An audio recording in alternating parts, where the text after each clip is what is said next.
Hello students, हम current affair से बनने वाले सभी इम्पोर्टेंट क्वेश्चंस को पढ़ेंगे। चलिए शुरू करते हैं। फर्स्ट क्वेश्चन है, हाल ही में कौन सा देश दुनिया का दूसरा सबसे बड़ा कोयला उपभोक्ता बना है? इसके ऑप्शन से ए चीन, बी रूस, सी भारत या डी जर्मनी। इसका ऑप्शन नंबर सी सही है, भारत। हमारा देश हाल ही में विश्व का दूसरा सबसे बड़ा कोयला उपभोक्ता देश बन चुका है। वहीं पहले स्थान पर चीन है, वहीं तीसरे स्थान पर यूएसए यानी कि यूनाइटेड स्टेट्स ऑफ अमेरिका है, जो कि देश दुनिया का तीसरा सबसे बड़ा कोयला उपभोक्ता देश है। वहीं इस पहले स्थान पर जो चीन है, यह साल में लगभग 4,520 मीट्रिक टन, जो कि वैश्व कोयला खपत के आधे से भी अधिक का है, इतने का जो है उपभोग करता है। वहीं भारत, जो हमारा देश दूसरे स्थान पर है, यह भारत की मांग में 5% से अधिक की वृद्धि के साथ लगभग 1.3 बिलियन टन तक पहुंचने की संभावना रखता है। वहीं यूएसए लगभग 4,555 मीट्रिक टन कोयले का उपभोग करता है। हमारे भारत की सबसे बड़ी कोयला खदान जो है, वह हमारी गेवरा ओसी खदान है, जो कि छत्तीसगढ़ के कोरबा जिले में स्थित है। यह गेवरा ओसी खदान जो है हमारे भारत की सबसे बड़ी कोयला खदान, एशिया की सबसे बड़ी खदान व पूरे विश्व में दूसरी सबसे बड़ी कोयला खदान है। नेक्स्ट क्वेश्चन, हाल ही में असम राइफल्स ने ड्रोन प्रशिक्षण के लिए किसके साथ समझौता किया है? इसके ऑप्शन से A IIT Madras, B IIT Manipur, C IIT Guwahati या डी आईआईटी रुड़की। इसका ऑप्शन नंबर बी सही है, आईआईटी मणिपुर। आईआईटी मणिपुर के साथ जो है हाल ही में असम राइफल्स ने ड्रोन प्रशिक्षण के लिए समझौता किया है। इस समझौते के अंतर्गत यह देखा गया है कि यह पहल पूर्वोत्तर क्षेत्र में सुरक्षा चुनौतियों का सामना करने के लिए आधुनिक तकनीक का लाभ उठाया जा सके और असम राइफल्स की परिचालन तत्परता को बढ़ाने के लिए एक महत्वपूर्ण कदम उठाया गया है। वहीं यह समझौता जो है DGCA प्रमाणित प्रशिक्षण है। यह प्रशिक्षण नागरिक उड्डयन महानिदेशालय यानी कि DGCA के मानकों के अनुरूप है, जो राष्ट्रीय विमानन नियमों के अनुपालन को सुनिश्चित करेगा। नेक्स्ट क्वेश्चन, हाल ही में अच्युत पोतदार का 91 वर्ष की उम्र में निधन हुआ है। इनका संबंध किससे था?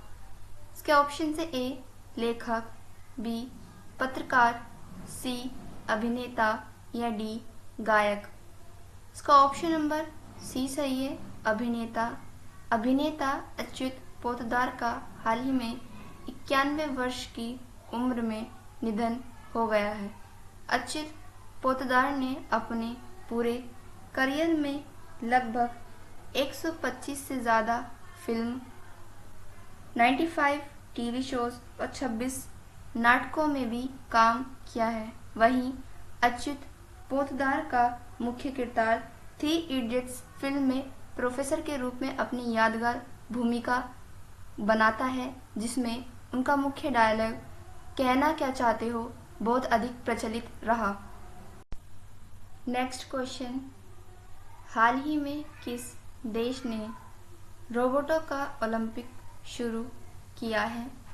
इसके ऑप्शन से ए जापान, बी चीन, सी दक्षिण कोरिया या डी अमेरिका। इसका ऑप्शन नंबर बी सही है, चीन। हाल ही में चीन ने अपने देश की राजधानी बीजिंग में रोबोटों का ओलंपिक शुरू किया है। इसमें चीन ने इस ओलंपिक का नाम वर्ल्ड ह्यूमैनॉइड रोबोट गेम्स दिया गया है। पहला रोबोटिक ओलंपिक जो है स्कॉटलैंड में 1990 में हुआ था, परंतु वह ओलंपिक और चीन में आयोजित इस ओलंपिक में हालिया आयोजन से अलग रही। इससे पहले भी जो है चीन रोबोट और ह्यूमन दोनों की रेस करा चुका है। नेक्स्ट क्वेश्चन, हाल ही में किसने अपना पहला सिनसिनाटी ओपन खिताब जीता है? इसके ऑप्शन है A Carlos Alcaraz, B Jannik Sinner, C Novak जोकोविच या डी इगा स्वियाटेक। इसका ऑप्शन नंबर ए सही है, कार्लोस अल्काराज। कार्लोस अल्काराज ने हाल ही में अपने जीवन का पहला सिनसिनाटी ओपन खिताब जीता है।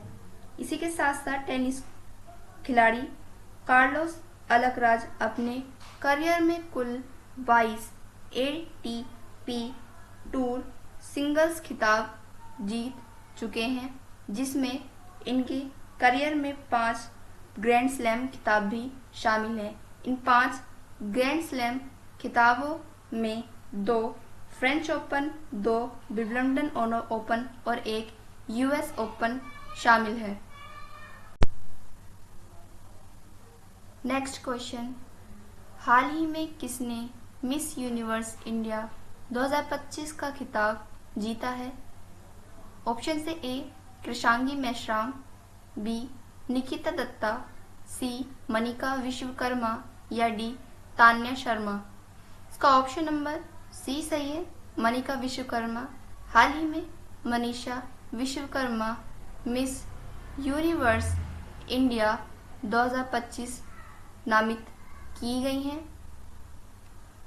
मनिका विश्वकर्मा 2025 में थाईलैंड में होने वाली 34वीं मिस यूनिवर्स प्रतियोगिता में भारत का प्रतिनिधित्व करेंगी। वहीं मिस यूनिवर्स इंडिया 2025 में first runner up Tanya Sharma रही, जो कि उत्तर प्रदेश की रहने वाली हैं।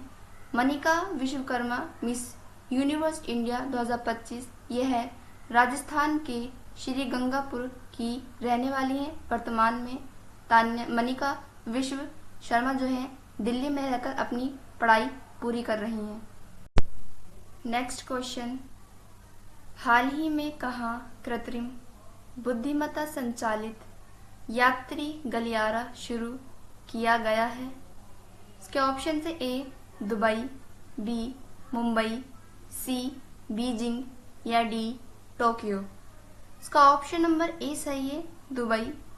हाल ही में दुबई अंतर्राष्ट्रीय हवाई अड्डा DXB में यह पहला AI संचालित यात्री गलियारा शुरू किया गया है।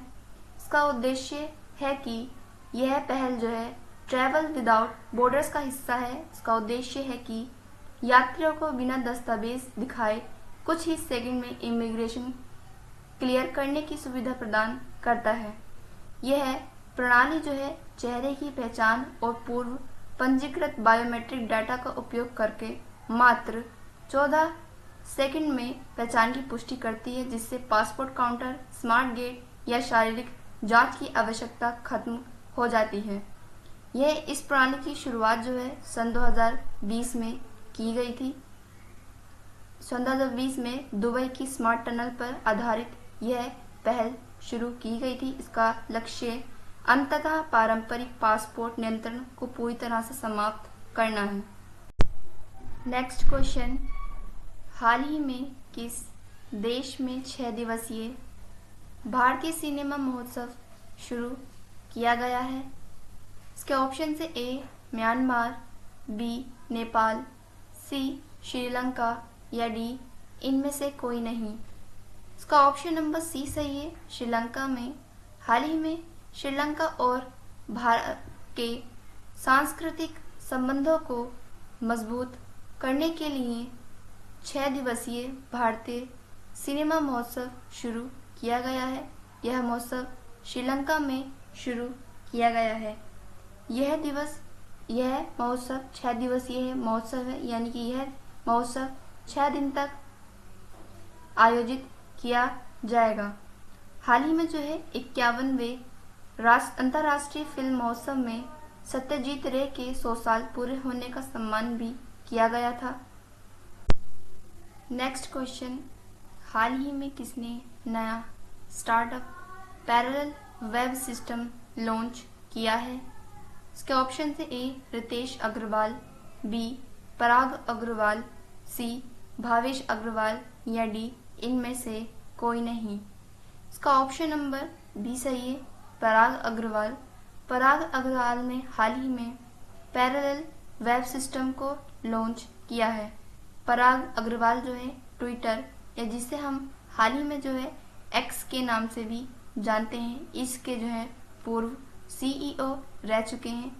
हाल ही में पराग अग्रवाल ने पैरेलल वेब सिस्टम को लॉन्च किया है। यह सिस्टम 8 अनुसंधान इंजन की क्षमता से बना हुआ इंजन है। इसको लॉन्च करने का उद्देश्य है कि चूंकि आने वाला टाइम जो है वह एआई पर आधारित है, जिसमें मनुष्य का काम बहुत कम हो जाता है। इसीलिए जो है पराग अग्रवाल का मानना है कि पैरेलल वेब सिस्टम जो है यह एआई को, आर्टिफिशियल इंटेलिजेंस को वेब का उपयोग करने के तरीकों को बदलने पर केंद्रित है। यानी कि यह सिस्टम एआई को पूर्ण रूप से सटीकता की जानकारी देगा, जिससे एआई एजेंट मनुष्य की तुलना में अधिक कुशलता और सटीकता से जानकारी का पता लगा सकेंगे, वह सत्यापित कर सकेंगे। नेक्स्ट क्वेश्चन, हाल ही में कहाँ सबसे पहले एआई टूल, इसका नाम सभासार है, को लागू किया गया है? इसके ऑप्शन से ए लद्दाख, बी मणिपुर, सी त्रिपुरा या डी मिजोरम। इसका ऑप्शन नंबर सी सही है, त्रिपुरा। हाल ही में त्रिपुरा में पहला एआई टूल जिसका नाम सभासार है, इसको लागू किया गया है। सभासार चूंकि एआई संचालित है तो इसकी मुख्य विशेषताएं हैं, जैसे कि यह ग्राम सभा बैठकों को मिनट्स में स्वचालित कर निर्माण कर सकता है, प्रशासनिक पारदर्शिता में सुधार करता है, वह कार्यभार में कमी भी करता है। स्टूडेंट्स, ये क्लास हम यही ख़त्म करते हैं। नेक्स्ट क्लास में हम करंट अफेयर्स में बनने वाले और भी क्वेश्चंस को पढ़ेंगे। Thank you and thanks for watching.